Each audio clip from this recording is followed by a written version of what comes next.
Wa yutlaqu ala bab khisal al-fitrah. Bab siwa ini diitlaqkan juga namanya bab khisal al-fitrah. Khisal al-fitrah. Fitrah itu artinya ay khilqah. Khilqah artinya badannya. Wa yusamma bab siwa li'anna mu'dhal al-kalam fi.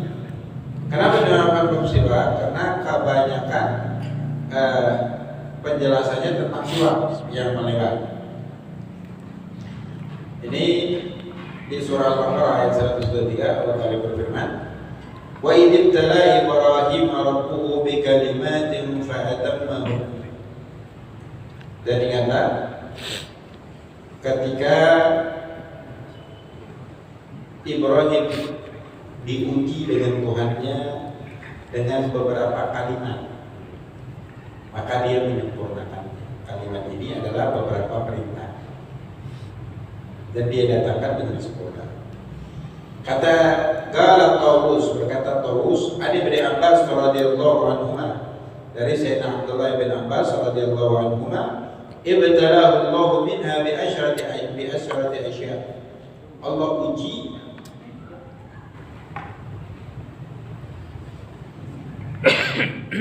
dengan 10 hal. Uji artinya Allah perintahkan untuk melaksanakan 10 perintah. Hiyal fitrah,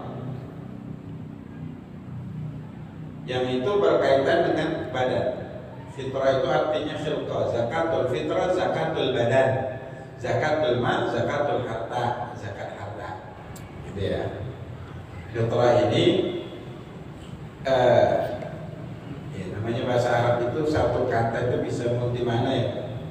Memang fitrah juga terkadang diitlaqkan suci, maknanya suci atau keimanan atau agama. Dalam hadis kullu mauludin yuladu 'alal fitrah, setiap anak yang terlahir itu dilahirkan dalam keadaan suci.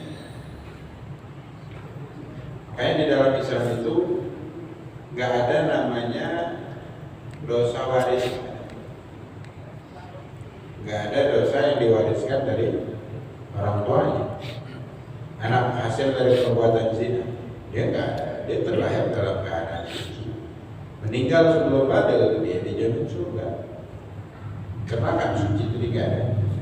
Setelah balik baru malaikat yang di kiri ini menulis perbuatan jelek, perbuatan dosa, perbuatan maksiat yang dilakukan. Kullu mauludin yuladu 'alal fitrah fa abawahu yahwidanahu aw yunsiranahu aw yumajjisanahu. Maka kedua orang tuanya yang bisa merubah anak ini menjadi Nasrani, Yahudi ataupun Majus. Pola pikirnya, agamanya, faktor tidak dibekali, tidak diajarkan, tidak menunaikan kewajibannya sebagai orang tua ketika anak itu besar. Baik. Khamsul ra'as, ada 5 di kepala. Asyamil lil wajh, tadi ya, yang 10 hal tadi yang diperintahkan kepada Nabi Ibrahim.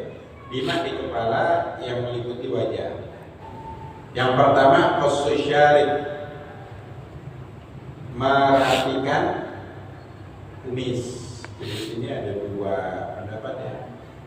Ada yang menganjurkan dicukur, mazhab Syafi'i sendiri nggak dicukur. Dicukur itu pakai silat berarti ya.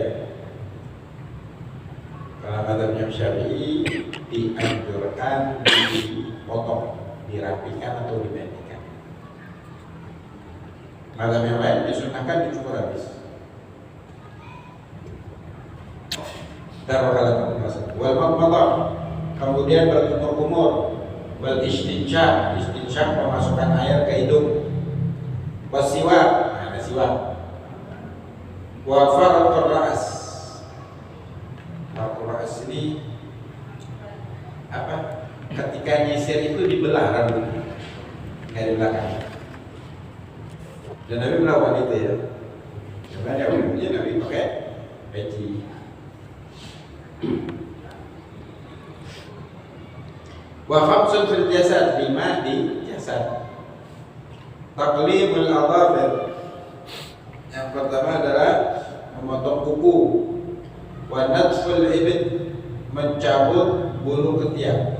wa halqul ana, mencukur bulu kemaluan, wal khitan, khitannya sunat, wal istinja, yang terakhir adalah istinja. Istinja itu jadi ini 5 hal yang diperintahkan Allah kepada Nabi Ibrahim terkait dengan kebersihan, kesucian badan, dan beliau datangkan dengan sempurna.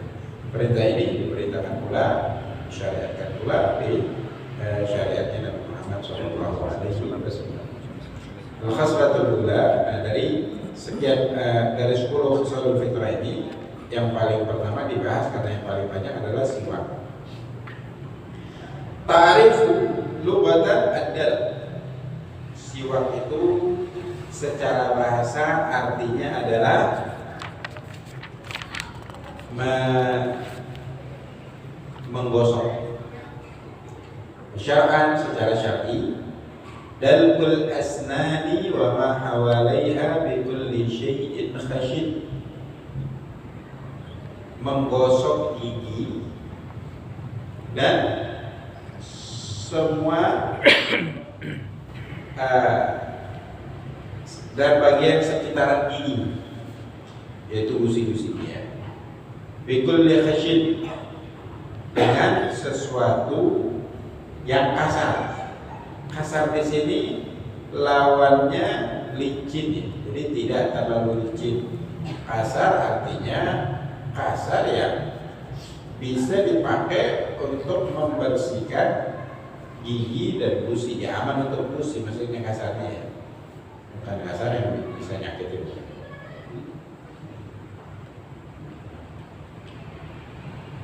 Keutamaan siwak, fadlus siwak. Wa fil hadits an Nabi sallallahu alaihi wasallam annahu qala, dalam hadis dari Nabi sallallahu alaihi wasallam, laula an ashqa ala ummati la amartuhum bis-siwak inda kulli salat.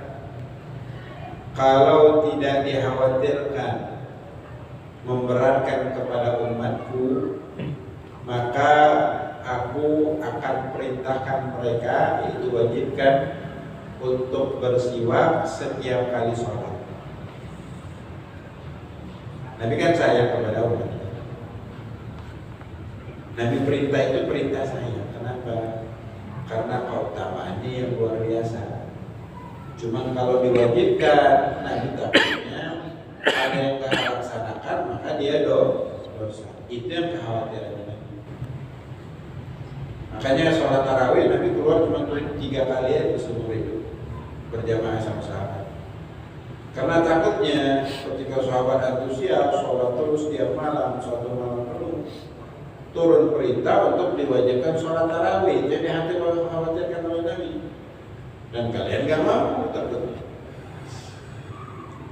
Ya capek. Nabi juga kan ketika Isra dan Mi'raj atas petunjuknya dari Nabi Musa, minta pengurangan dari 20 waktu menjadi 5 waktu, tambah pula sholat tarawih 20 rakaat jadi wajib. Cuman keutamaannya kalau dalam siwak ini, keutamaannya Nabi ingin umatnya itu mendapatkan keutamaan tersebut. Wa fi riwayat, dalam riwayat yang lain, ma'akul li wudu, setiap kali wudu. Ya artinya kalau tidak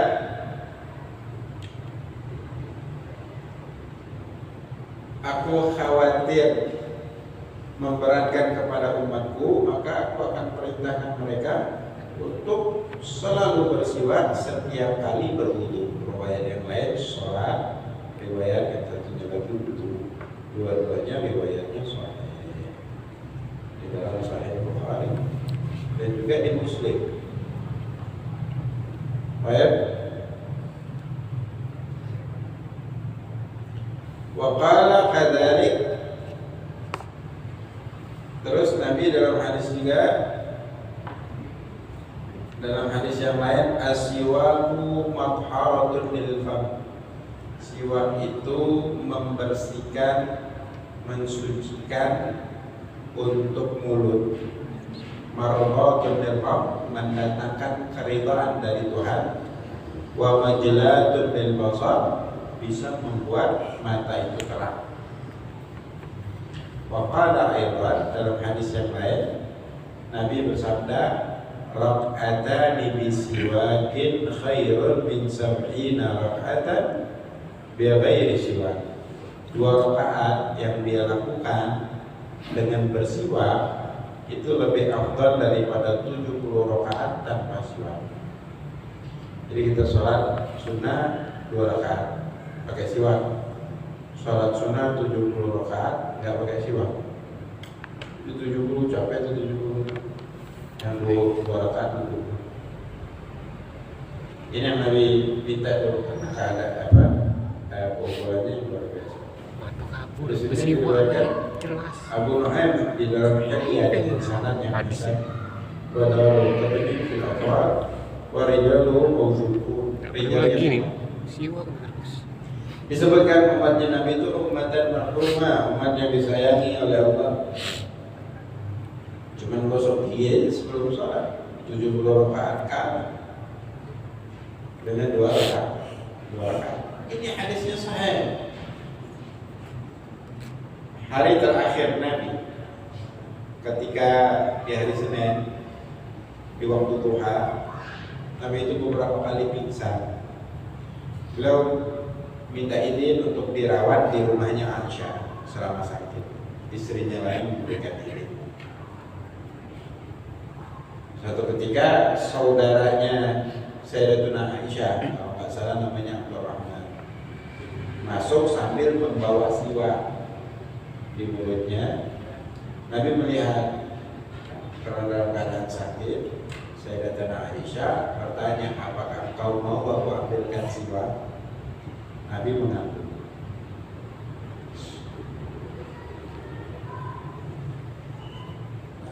Kemudian diambilkan siwak, dipakai. Nabi ngerasa kayak kurang nyaman di giginya.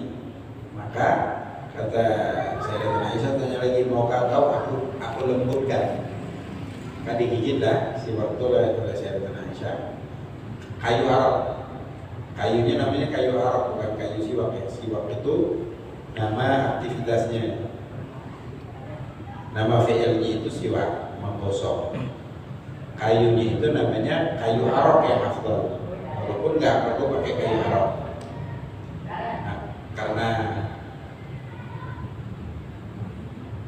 pergeseran pemahaman, kita belinya kayu siwak nanyanya, ya nggak apa-apa.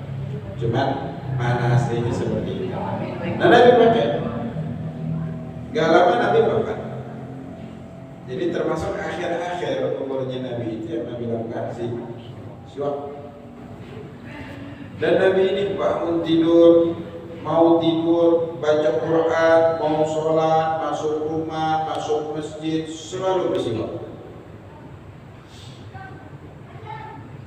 Dalam hadis ya, aku bertanya kepada Aisyah, apa yang dilakukan pertama kali oleh Rasulullah SAW jika dia masuk rumahnya?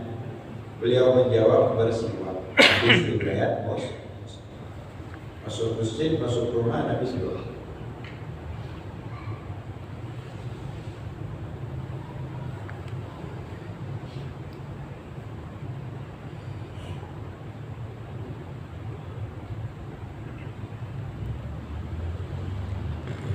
Bagaimana ayat dalam hadis yang lain, fadlus salat bisiwak ala salat bighairi siwakin 70 ja'ban.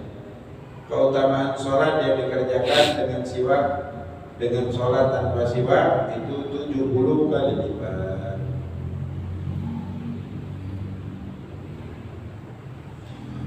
Walahu fawaid katsira.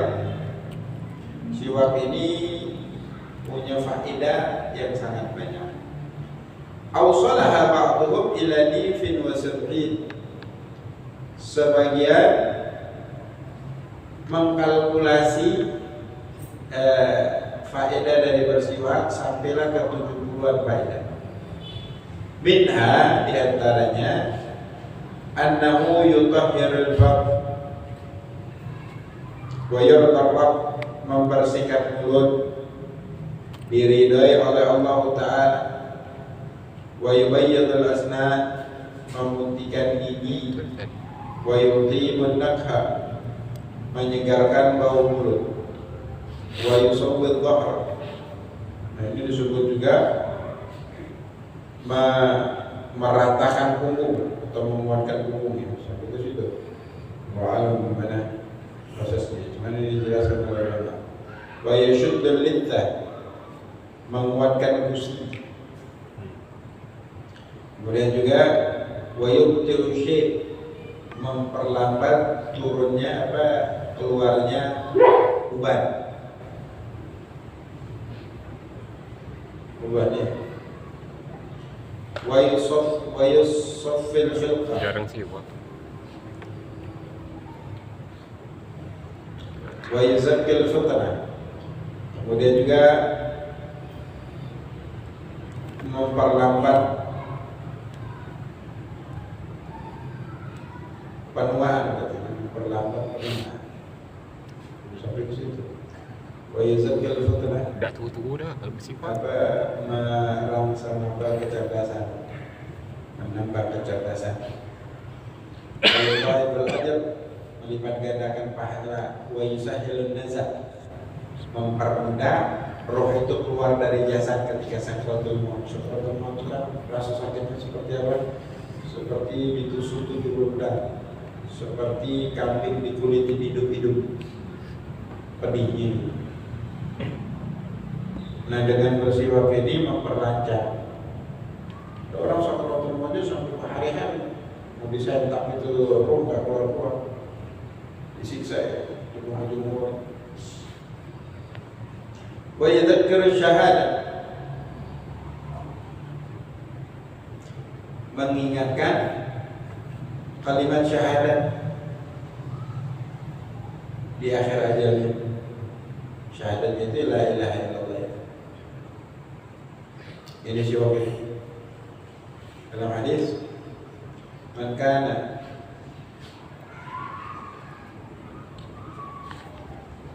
akhiru kalamihi inda intihai ajalihi la ilaha illallah dakhala jannah. Barang siapa yang ucapannya terakhir ketika ajalnya tiba la ilaha illallah, maka dakhala jannah, masuk surga. Jadi kalau sebut apa yang paling berharga, apa yang paling mahal di dunia ini, kalimat la ilaha illallah di penghujung ajal. Dakhalal jannah, kata ulama, arti dakhalal jannah, dia langsung masuk surga tanpa proses hisab. Tanpa proses hisab. Karena di dalam ucapannya itu Nabi nggak nyebutin proses di situ. La ilaha illallah masuk surga. Kan kalau orang muslim berbuat dosa sebanyak apapun, ketika dia meninggal nggak pernah tukar akidah, walaupun disiksa berapa lama di neraka, ujungnya masuk surga. Kalau sekedar masuk surga, identitas Islam, walaupun nggak mengucapkan syahadat, bukan berarti orang kalau nggak syahadat di akhir umurnya nggak muslim, nggak, tetap muslim dia, tetap muslim. Cuma tanda-tanda husnul khatimah itu ini sempat mengucapkan syahadat di penghujung umur. Salah satu amalia yang membantu untuk lisan, menggerakkan lisan mengucapkan la ilaha illallah di penghujung ajalnya adalah ya siwak. Dan itu yang Nabi lakukan. Cuman ya sangat disayangkan ya, siwak ini banyak umat Islam nggak kenal malahan siwak. Malah Nabi nggak pernah bisa dengan siwakannya. Kita juga kan nggak terlalu paham tentang sisi dari kehidupan Nabi. Nabi itu dari bangun tidur ke tidur lagi sampai akhir hayatnya selalu bersiwak. Ada Abdullah bin Mas'ud itu selalu nyiapin siwaknya.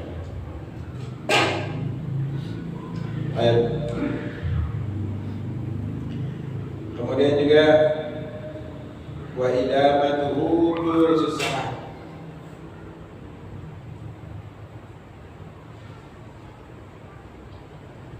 yang senantiasa bersiwak, sholat, ada teman-teman yang diajarkan untuk bersiwak kadang-kadangnya, itu bisa memperluas rezeki, wal ghina, mendatangkan kekayaan, wa tayassur rezeki, menggampangkan datangnya rezeki, wa tatyibul fam, ya memperbaiki aroma mulutnya, wa tusakkinu sudah, meminimalisir rasa sakit kepala, wa tudhibu jami'a ma fi ra's min al-adha wal balgham, menghilangkan segala kotoran dan bandar yang ada di kepala, wa tuqawwil asnan, menguatkan gigi, wa tujlil basar, menguatkan pandangan, wa tuzidu fil hasanat, menambah di dalam kebaikan pasti, wa tafarrajal malaikah wa tusafihu li nuri wajhihi, malaikat akan memandanginya dan menyalaminya, menggembirakan malaikat, dia sambut orang yang menjalani sholat dengan bersiwak dengan cahaya pada mukanya dan dia sertai saat keluar dari sholatnya. Wa tushayyi'uhu idza kharaja lis-shalat. Wa yu'til kitab bil yamin, di hari kiamat dia bakal ngambil kitab amal perbuatannya dengan tangan kanan atau dari arah kanan. Ini orang yang selamat. Wa amma man utiya kitabahu bi yaminihi, apa namanya?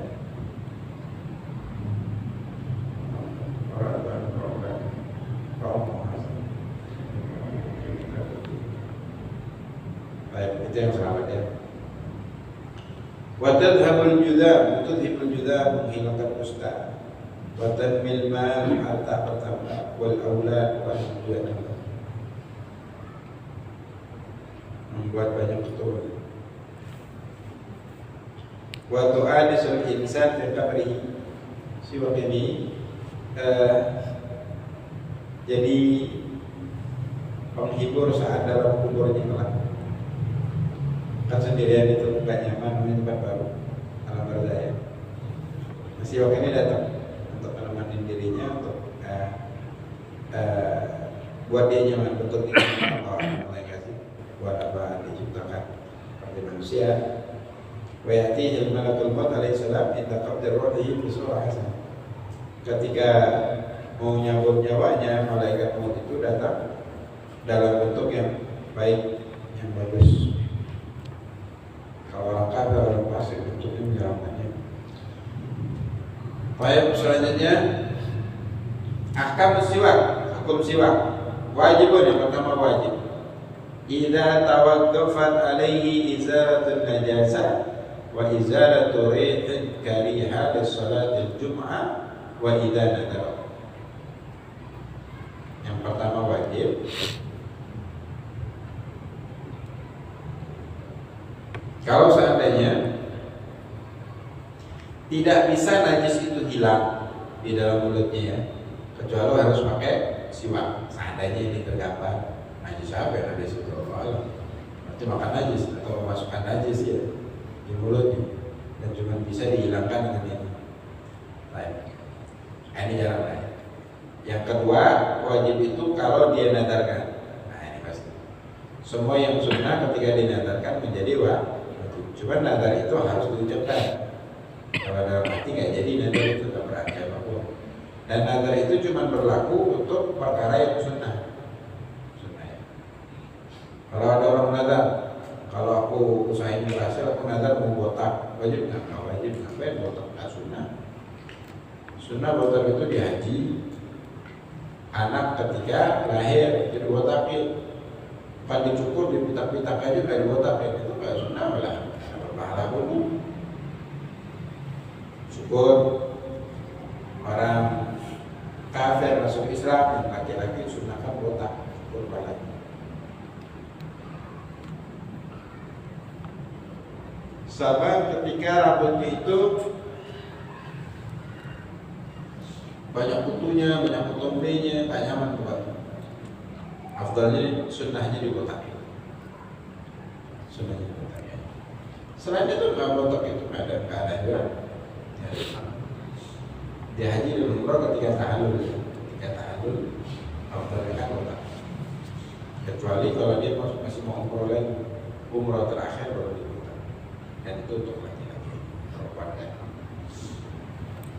Yang kedua itu jadi kalau nazar ya. Nah kalau udah nazar hukumnya wajib dan pahalanya dapat pahala ibadah wajib, beda lagi. Semua kita nadarkan. Mau sholat qobliyah subuh dia nadarkan. Ngomong dia aku bernadar untuk sholat qobliyah subuh. Nah, niatnya harus fardhan jadi. Usolli fardha qobliyah subuh. Rakaat harus fardh, harus diniatkan karena itu wajib jadi.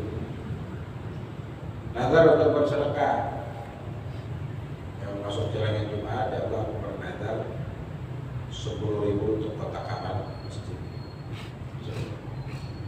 Jadi dia kayak keluarin zakat 10.000 pahala. Aku mau najar untuk kayu. Cuman yang keseringan nazar ini kalau lupa, jadi haram pula dia nggak melaksanakan nazar itu. Aku najar kayu. Jadi maunya barangnya udah siap, baru dinadarin tinggal jalan. Jadi wajib pahala. harus kayu berarti.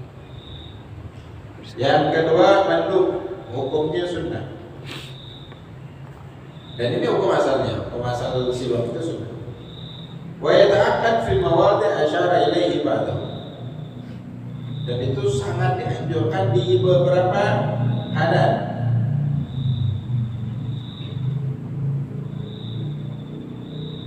Ketika wudu, ketika sholat, mau baca Quran, mau masuk rumah, mau tidur, ketika bangun tidur disunahkan siwak.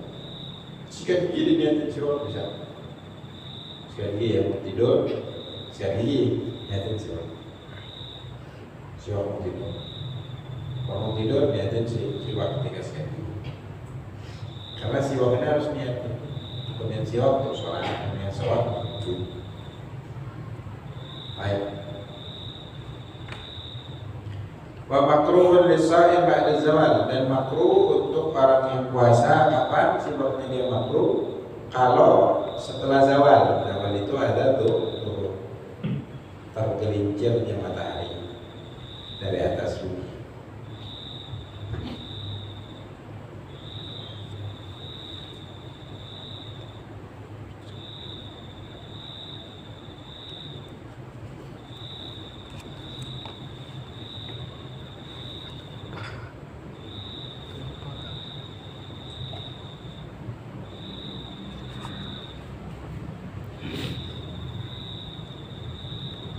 Bahkan untuk orang yang siwak, untuk orang yang puasa wajib ataupun sunnah, habis azan zuhur itu makruh dia siwak, sebelumnya boleh. Mendikhawatirkan kalau ada air, karena siwak ini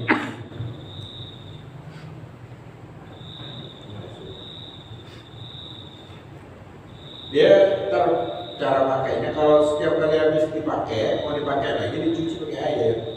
Kalau enggak bau, boji kamu jadi luar biasa tuh. Kalau mau tidur dalam siwak. Jadi setiap mau pakai cuci, habis pakai bagusnya cuci. Ya minimal mau pakai lagi dicuci dulu baru dipakai. Orang lihat wah itu orang masukin itu enggak dipakai habis dicuci. Sebagian untuk menjaga sterilnya dipakai nalo itu wadahnya baru bersih. Ya, wa yata'akkad fi mawadhi' asyara ilaiha ba'dahu. Itu makruh. Nah, takutnya kalau habis subuh, mau sholat subuh dia mesti makan yang puasa ini. Kalau dia habis dibersihin pakai air, dia siwak masih ada air, dia tentu lambatan juga. Lebih sebatal puasanya gara-gara air yang ada di siwak tadi. Kayak sebagian ulama puasa dia stop dulu untuk puasa. Yang malamnya baru dia siwak. Yang kedua khilaful aula istiwa bi siwaqi ghairihi bi ridha. Khilaful khilaful aula itu di bawah makruh, di atas mubah, kurang afdal, kurang bagus. Pakai siwak orang lain dengan izinnya, apa usah bekas mulutnya orang ya.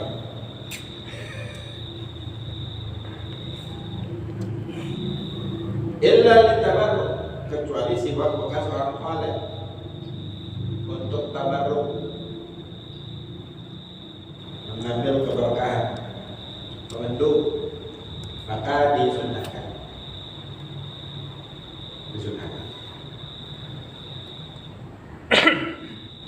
Yang kelima, haram idza kana bisiwaki ghairihi biduni idzni wa lam ya'lam ridha. Pakai siwak orang lain tanpa izin, tanpa mengetahui dia ini bakal ridha atau enggak. Hukumnya haram.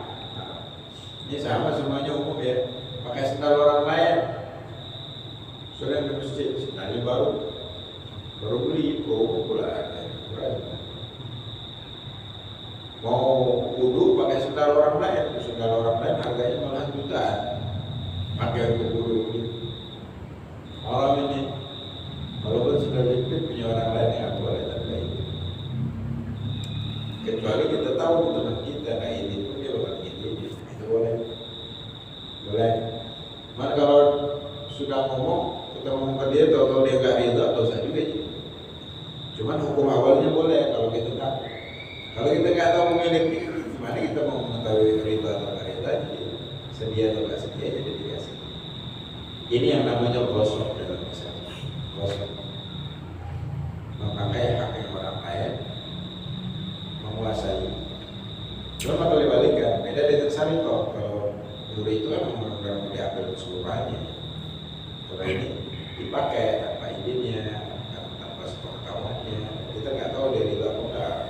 Nah seperti itu. Nah ini hukumnya haram sama ini. Baik.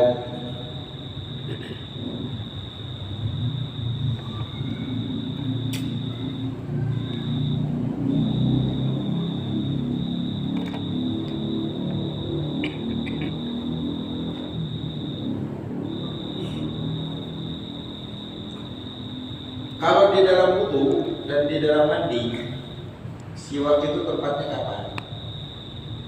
Kata Imam Romli, sebelum membasuh kedua telapak tangan. Kan pertama kali wudu itu membasuh kedua telapak tangan kan yang sunnah. Berarti sebelum membasuh kita belum masuk dalam aktivitas wudu. Berarti niat wudu belum mengcover. Ntar di sunnah-sunnah wudu itu jelaskannya tentang niat sunnahnya wudu. Niat untuk melaksanakan sunnah-sunnahnya wudu itu ketika membasuh kedua telapak tangan. Niat yang wajib baru ketika membasuh wajib. Nah siwak ini ketika dia nggak berada di tengah-tengah ibadah, berarti dia berada di tidak berada di bagian ibadah tersebut. Artinya dia membutuhkan niat khusus. Maka wajib niat. Aku niat siwak untuk wudu. Maka qabla al-ghusl wa yahtaju ila niyatin annahu sunnatun lil wudu' aw lil ghusl. Maka membutuhkan niat bahwasanya siwak itu sunnah untuk wudu atau untuk mandi, atau mandi wajib, mandi sunnah. Sekali lagi, aku niat siwak untuk mandi, aku niat siwak untuk wudu. Ini dalam hati ya, nggak usah disebutin. Karena niat wajibnya dalam hati. Pakai bahasa apa pun boleh. Wa inda Ibnu Hajar mahalluhu ba'da ghusl al-kaffain fala yahtaju ila tilka niyyah. Kalau Imam Ibnu Hajar mengatakan basuh dulu kedua telapak tangan baru siwak. Habis itu baru kumur-kumur, baru mulut dan terus lanjut. Nah kalau setelah membasuh kedua telapak tangan, kita membasuh kedua telapak tangan itu kan niat. Aku niat melakukan sunnah-sunnahnya wudu. Habis itu siwak ini udah masuk di dalam aktivitas wudu, maka nggak butuh dengan niat. Ini aja mau dijelasin. Baik. Marotibus siwak, urutan bersiwak. Dari segi afdaliyahnya, mana yang paling afdal? Lahu khamsu maratib. Ada 5 tingkatan. Yang pertama an yakuna bi'udil arab. Siwak yang paling afdal itu menggunakan ud. Ud itu kayu arok itu ya nama kayunya, kayu arok. Kita katakan kayu siwak yang dijual itu namanya kayu arok. Kayu arok. Kita nyebutnya kayu siwak atau kita itlahkan siwak itu kepada alat. Padahal siwak itu bukan alat, siwak itu fi'il. Perbuatannya, aktivitasnya. Yang kedua, summa jaridun nakhl. Kemudian Aman, nggak mau beli lagi ya. dari pelepah pohon kurma yang susah. Itu urutannya yang kedua. Kenapa besar? Yang ketiga, Hah? dari kayu pohon zaitun. Susah belajar pohon zaitun. Yang keempat, semua kayu yang dia itu punya bau yang enak. Kayu siwak itu macam-macam sih ya. Sebagian memang kayunya bagus dan memang ada manfaatnya di dalam. Makanya diekstrakkan untuk beberapa produk baik kesehatan dan yang lain karena terbukti manfaatnya. Makanya Nabi terus pakai kayunya arok. Rata-rata Nabi pakai kayu arok terus. Yang kelima yang terakhir kayu apapun boleh. Jadi siwak itu pakai kayu apapun boleh. Cuma ya Allah kayu siwak murahnya 10.000 sekarang ya. Kayu arok ya. Itu yang paling afdal. Beli cuma dipakai bukan dipajami. Bebas, kayu aku bisa. Cek. Sekarang ini namanya sunnatul mahjurah, sunnah yang banyak ditinggalkan. Pemandangan ini bukan hanya di kalangan umum, di kalangan santri. Coba cari di pondok-pondok pesantren ini ada berapa santri yang pakai siwak. Kadang-kadang yang pakai itu yang baru baca bab siwak aja, habis selesai babnya selesai pula siwak. Ya, baca lagi baru semangat lagi pula ada dapat pahala tadi. Kadang malas lah ini lah itu. Baik. Yang agak banyak kalau kita lihat itu ya santri-santri di kota Tarim, pondok pesantren. Di sana kalangan ustaz, kalangan kalau ustaz rata-rata pada bersiwak kalau sholat karena dianggap aib, tidak mengamalkan ilmunya, apalagi kalau amalnya luar biasa. Baik. Sana tuh mau sholat Jumat banyak yang jual di bawah, potong-potongin siwak. Satu bijinya di bawahnya 20 real, naik jadi 20 real. Cuman realnya real Yaman. Yang $100 itu sekarang udah sampai 50.000 real. Kalau yang cuma 200 tetap $100, nah 200-an. Mahal. Jauh banget. Mending minta melihat ini ya. Udah di mana? Dari dulu mahal, nggak gitu. Ada Sudah. Ada di rumah. Di rumah tuh. Kemudian wa kullu martabatin laha khamsul maratib ukhra. Setiap 5 urutan ini punya 5 urutan yang lain. Urutan yang lain itu yang pertama an yakuna bil araq al munadda bil ma. Pakai kayu arek, mau dia kering, mau dia basah enggak apa-apa. Cuman afdalnya kayu araq yang dibasahi dengan air. Jadi dibasahi dulu sebelum dipakai. Itu kita katakan. Setiap kali pakai. Tsummal munadda bima'il warad, kemudian yang dengan air yang biasa. Urutan yang kedua dibasahi dengan air mawar. Air mawar itu bahaya, air mawar. Yang hasil cuma air dan dikasih bunga mawar ya, kayak bunga mawar nggak ada kandungan yang lain. Yang ketiga, Summa al-munadda birri, kalau enggak juga ya dibasahi dengan apa namanya? Dengan air ludah. Kenapa? Kalau enggak dibasahi takutnya ada yang tajam lah karena gusi, bakal kena gusi. Yang keempat summa rotob. Yang terakhir baru yang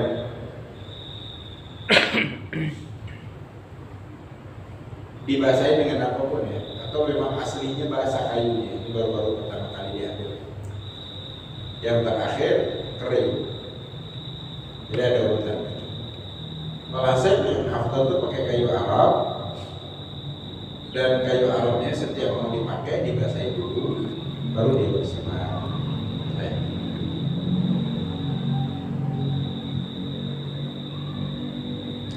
Kemudian tata cara memegang siwak itu